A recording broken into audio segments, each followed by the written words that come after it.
Kính thưa toàn thể quý vị và các bạn, ban nhạc dân tộc và những người bạn xin được gửi đến lời chúc sức khỏe, hạnh phúc đến toàn thể quý vị.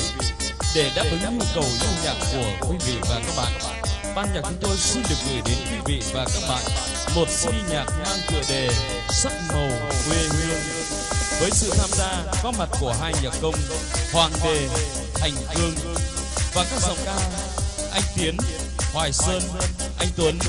Một nữa xin được chân thành cảm ơn quý vị và các bạn đã cùng trở lại với CD nhạc của chúng tôi.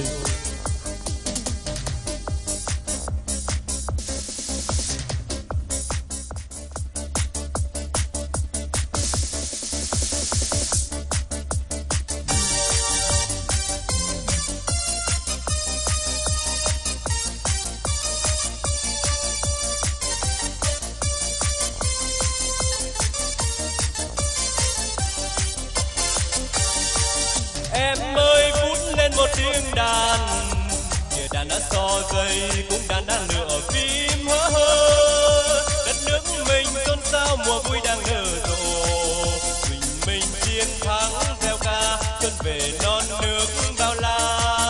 Mầm sống ta ươm giữa đời, anh bưng ngọn đèn em che ngọn gió, anh bưng mầm trổ em chút nắng vàng. Đường vui nay bước thanh thang, tâm hồn lộng gió em ơi, xây mộng hạnh phúc tương lai. Em ơi vút lên một tiếng đàn, đường vui nay bước thanh thang, tâm hồn lộng gió em ơi, xây đẹp mộng ước tương lai. Em ơi vút lên một tiếng đàn.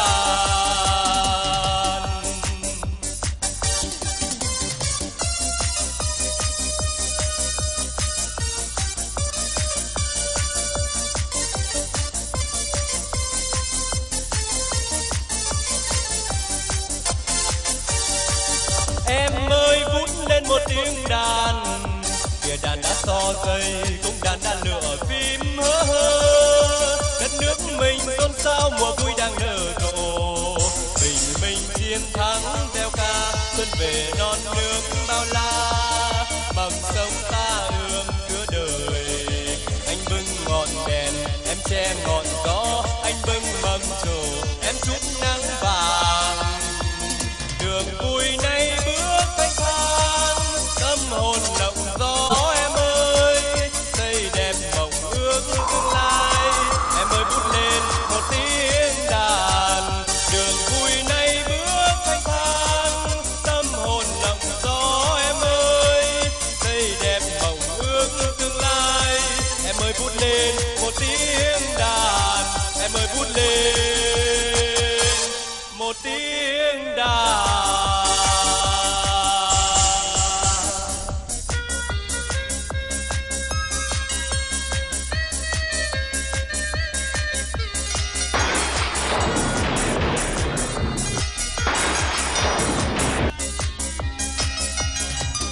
Anh ngựa biên cương, nơi con sông Hồng chảy vào đất Việt. Ở trên anh đầu nguồn biển rơi, cuối dòng sông nơi anh quê nhà. Em ở phương xa cách người sông ba lối bốn đèo, cứ chiều ra sông mà gánh nước lên ngày ngày cùng bạn bè trên chốt. Anh nay xuống sông Hồng cho thỏa lòng em mong. Em ở phương xa nghe đài bão gió mùa đông bắc, anh thương em nơi chiến hào gặp rét mà em thương